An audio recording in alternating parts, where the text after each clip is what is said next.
at this time. Who is this? This is Alan. Oh, you're a dad of all sorts. You've got kids down south.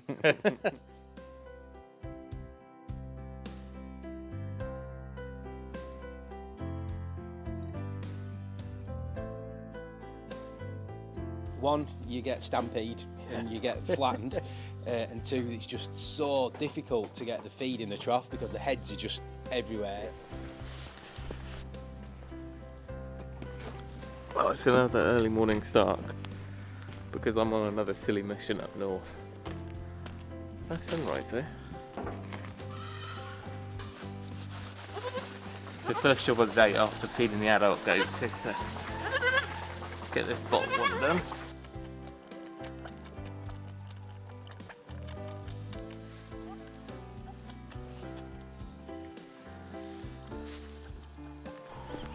Next up we'll do the rams. Boys, where are you?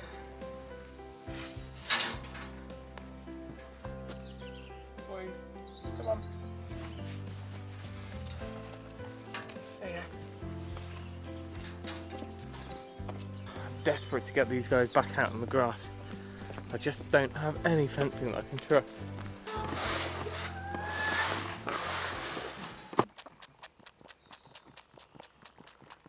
Right, goats done, chickens done, rams done, sheep, 2 lots of pigs. I think we're good to go. And I'm taking Joe's car.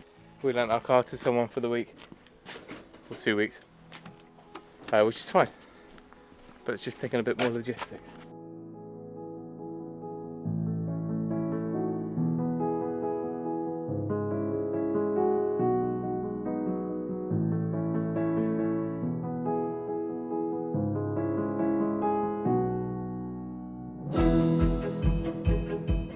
Right, we're doing okay. We're about 15 minutes away now, and hopefully I've got time to make a few little videos with Heber whilst I'm up there and make the most of this journey. So let's head over, load up first, and then we'll see what we can learn.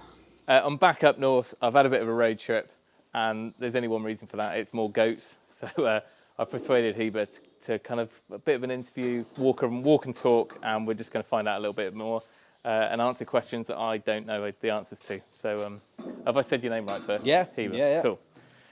So you kidded yours at exactly the same time as us, so we're quite compared. You know, I can compare what's going on. Absolutely. But I was going to ask you first, why did you get into goats? When we first started farming, basically, my father-in-law has a big commercial herd, sort of 600-700 sheep. So with only being on a 15-acre plot, we wanted to do something a little bit niche. Where predominantly goat meat and goats are down south. Yeah. There's not really many herds up here. There's one at Lancaster that's built up from nothing and has quite a few meat goats. herd, yeah. Meat goats, yeah. And so we wanted to do something a little bit different, but also I wanted to sort of have a double take on it and have meat and pedigree. Yeah. Sort of a double hit, if you will. So to be able to sell pedigree stock and some meat goats. Is boar the only option for meat in your eyes at the moment? I haven't had any experience with any other goats personally. No. One of my family relatives breeds dairy goats, but obviously, as I said last time, I managed to hit on these embryo goats, and they're just, as you can see, just coming 12 months old, they just carry a lot more meat carcass. Some of my friends have used Anglo-Nubian cross boar, and they've done really well. Because they're quite a big goat, frame-wise, aren't they? Frame-wise, yeah. You get your big, long goats, so that's worked out quite a success. Yeah. But for me, it's just a room thing, really, so I'm sticking with my boars. And we did kind of touch on this last time, but there's full blood, pedigree, and what look like boar but probably aren't boar. And you're trying to move towards just full blood, is that right? Yeah, so I've still got one pure blood. Which is a grade 0, which is the highest grade. And I have a few sort of non-registered sort of commercial type boars, unknown history, but I do know the kids grow really well. Okay. And they're really milky nannies. But then predominantly, full bloods, because I ate on those. That guy wanted to get rid of all his embryo goats, so that's where I'm at, really. Full blood and pure blood, they're the two different, So pure blood is basically, you can't trace its ancestry back to South Africa on both parents, both sides. Your full blood, you've got full traceability back to South Africa. Do you find that there's more of a better carcass and a better kid from the Yeah, full-bloods. but again, I've found over the last few years that even though they might all be full-bloods, some of them don't perform just as well. Some perform better. Some I got a couple from Clearday Park in Australia, and they're really milky. They have a huge udder, and they milk really well. Yeah. And I'll show you in a minute, their kids really grow well. Okay. Having said that... But you could get a commercial that it's a better meat goat, even though it's not... Yeah, I'll show you in a minute. Yeah, some of the goat kids that were born in November have almost outperformed some of the full-bloods, in all honesty, and they're just a commercial goat. Yeah. Which is, to be honest, why I'm retaining just a few of those. So he's one of your own? Yeah, so I've just got his first kids on the ground. So who is this? This is Alan. So that's one of ours. Yeah, so this is the science of some of yours, yeah. Oh, okay. Yeah. Oh, you're a dad of all sorts. You've got kids down south.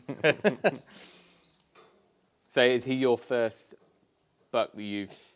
Yeah, so he's the first one we kept. Of your own? Of our own, yeah. Yeah. The embryo goats were already pregnant when we got them. Yeah. And this one is the resulting kid that just stood out straight away. So what's in here? This is all boys? All boys, castrated, wethers, and there's 3 entire boys. Yeah. One that were original boy and 2 we homebred at home. So who's down the end there? Just more does? Yeah. Or... sheep, pigs, goats, all sorts. I'll do a pig question in a minute, but...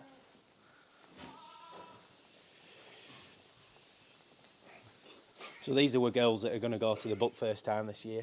Yeah. So these will all be 12, 15 months old. So we're going to put them as one big batch with the original nannies. Yeah. So we all have just one kid in. Is that what you're going to move to? Just this next time, yeah. I've been doing twice a year, but it's, again, because I'm limited for space, it's just management-wise, it's so much easier just to have one batch. But these have grown really well. That's a commercial goat there. Non-pedigree. Well, I've registered her actually because her dad's pedigree, so she's a grade 4. This one here, this is a grade 4. Oh, really? But it's a huge goat. You wouldn't know it necessarily, no. I think the only thing that gives it away with these is that they're quite a plain face. They've not really much... they've not a nice ennoblement on the head or anything. And the horns aren't following around in the same way, though? No. No, they stand out. Compared to this one, it's really nice. Yeah. And then I was going to ask you on in or out, and obviously you overwinter them like we have, and it seems to make sense with the goats, but at what point, what triggers you to start moving them outside? Just grass? Or? Yeah, really the ground. Yeah. Where the ground gets firmer. Okay. I really struggle with this ground because it's been grazed and grazed before I bought it, and there's quite a lot of compaction. Yeah. So we've got the same with dairy. So. We suffer from really wet. First 2 or 3 inches is really wet. So these guys just don't do well on wet ground. So so it's kind of when it dries up a little bit, really. Yeah. That's which one I was of my hoping jobs to be spring, quite soon. Break all the ground up a bit with the subsoiler. That's my job this year. Yeah, just to see whether it works. I've only just bought one, only like a pipe layer type single one, but it should help anyway. And then also we've got some herbal lays and stuff which supposedly are going to break it up. These do really well on that. Do they? Yeah. There's a farm up Scotland that plants a lot of herbal lay, and they grow. They don't really introduce any concentrate, and the growth perform really well. Great. Yeah. And I guess you'd have to breed that into them a little bit, and just the ones that thrive more. Yeah, to a degree. I think I think when you start with something, you've always adapt it to what you sort of your vision and where you want to go, really. Yeah. Which is what I'm doing slowly. And what are you doing? So in the summer, they're going out. Yep. Are they coming in every night? Yeah. Do they follow you in? Yeah, they come in. After it takes a week or 2 just to get used to it, but they open the gate, off they go in the morning, and then at bedtime they come back. I think there's some of our fields will do that, but I think a field shelter, in the height of summer, or if there's enough trees, I'm guessing if it's really dry, they can stay out overnight. Yeah, they're not that delicate, are they? No, I think pig arcs are quite a good thing, really. Yeah. We've got those long dry sow arcs that I bought from us. Perfect. And you can get 15, 20 of them in there. Yeah. They're only going to go in when they need it. Yeah. So. To be honest, once they've been going out a while, even if it's raining, they're not particularly bothered, really. No. And they molt out, because obviously some of ours are quite woolly.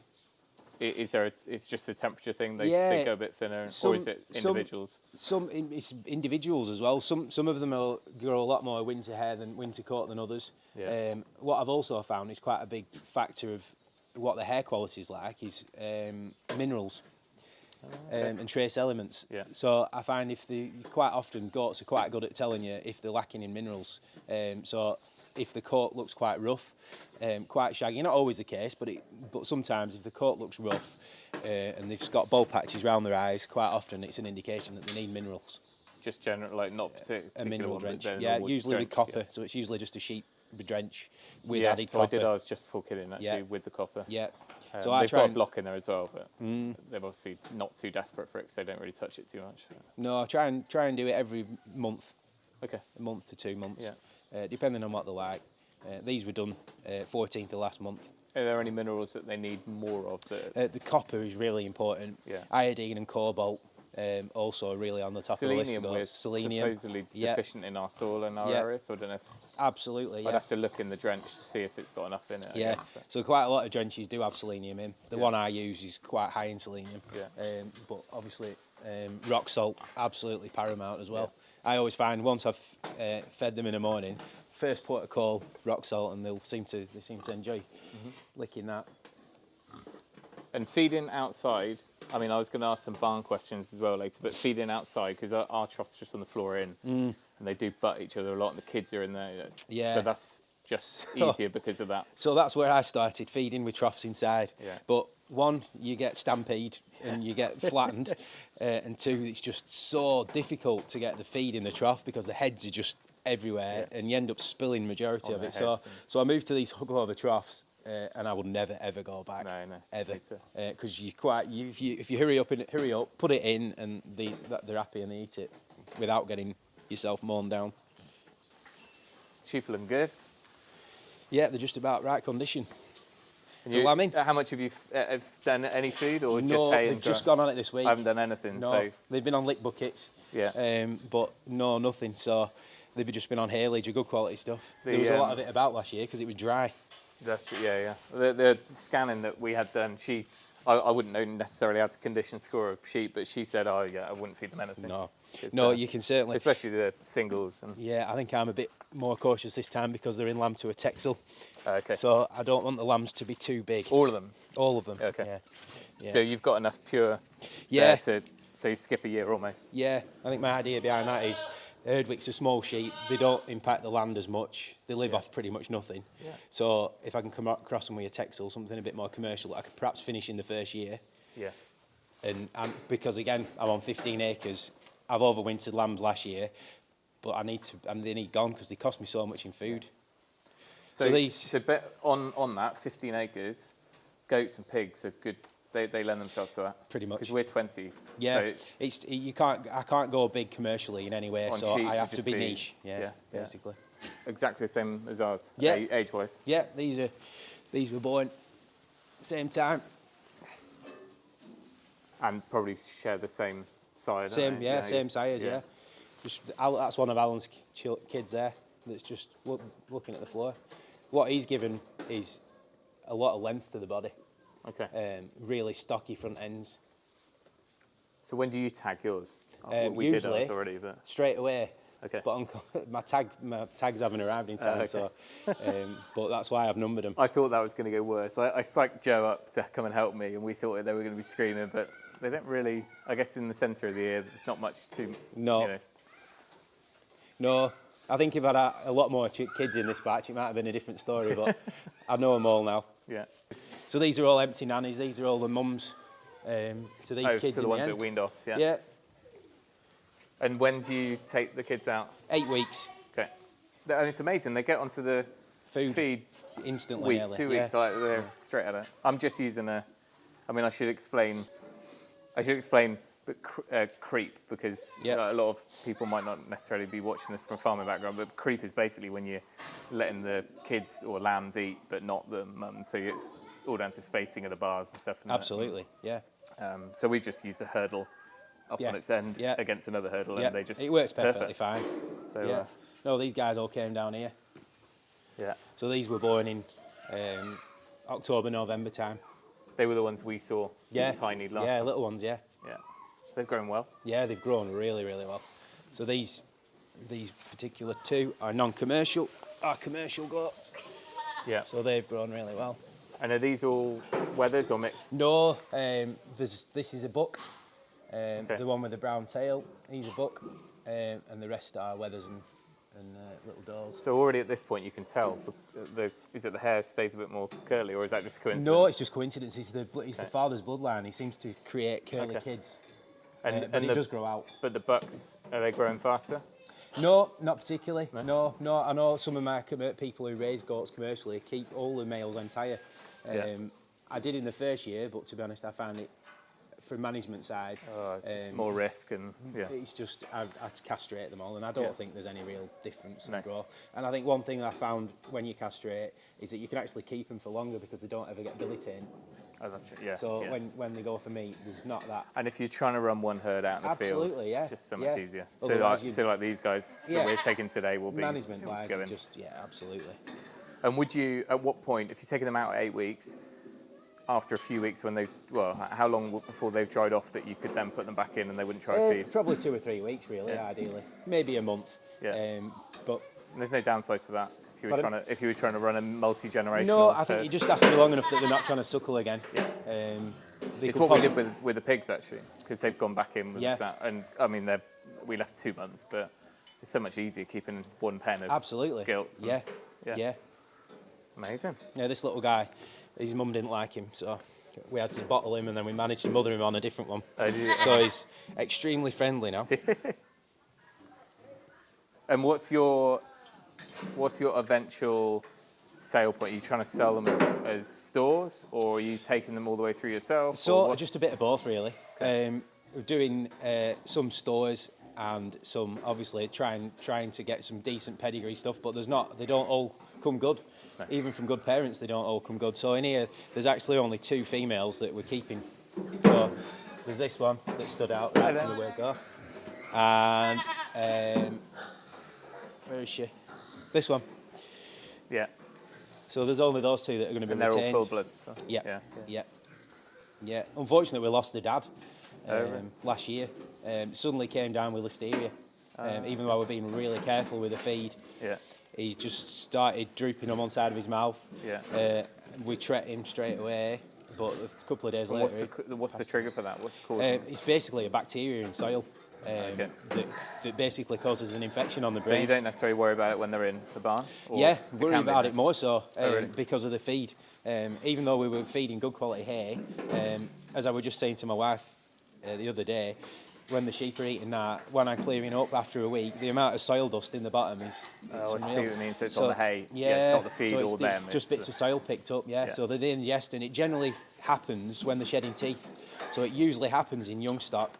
So when they're shedding quite a few teeth, that's when it gets in and goes into the brain and starts causing infections. So I've cured quite a few now, but it's a case of you need to know your goats and you need to hit it hard. You're like the goat scientist. I need to learn these things.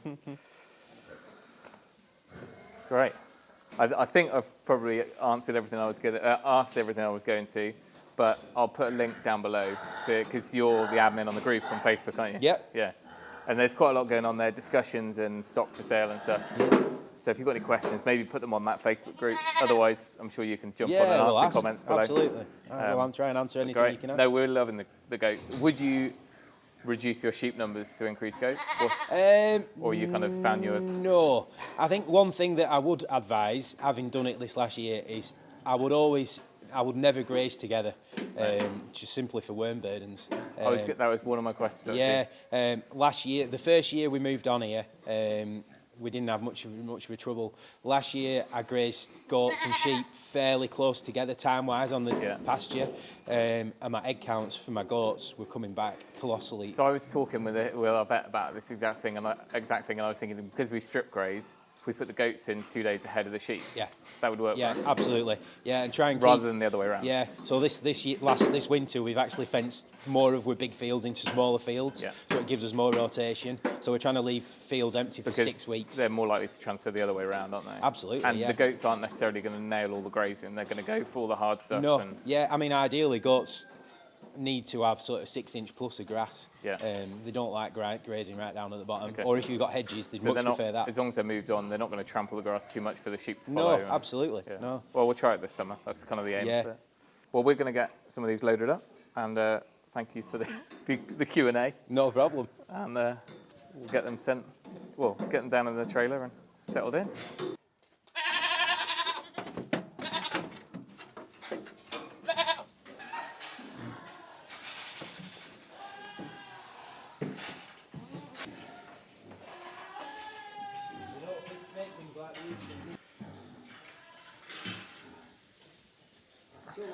What are you going to do? Walk them out like the others, or?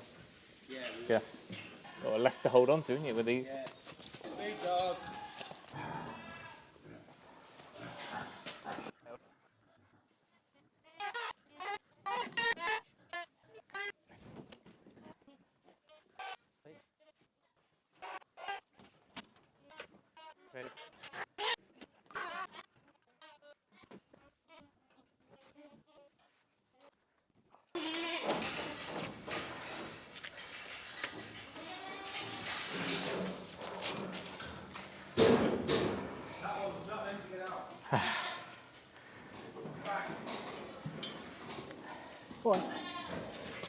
Well, that was a long old journey. We're back. It's daylight still.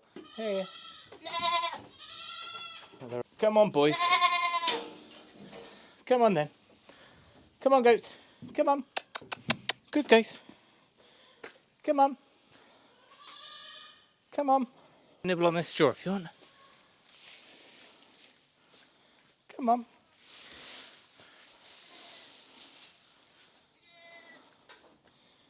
Well done.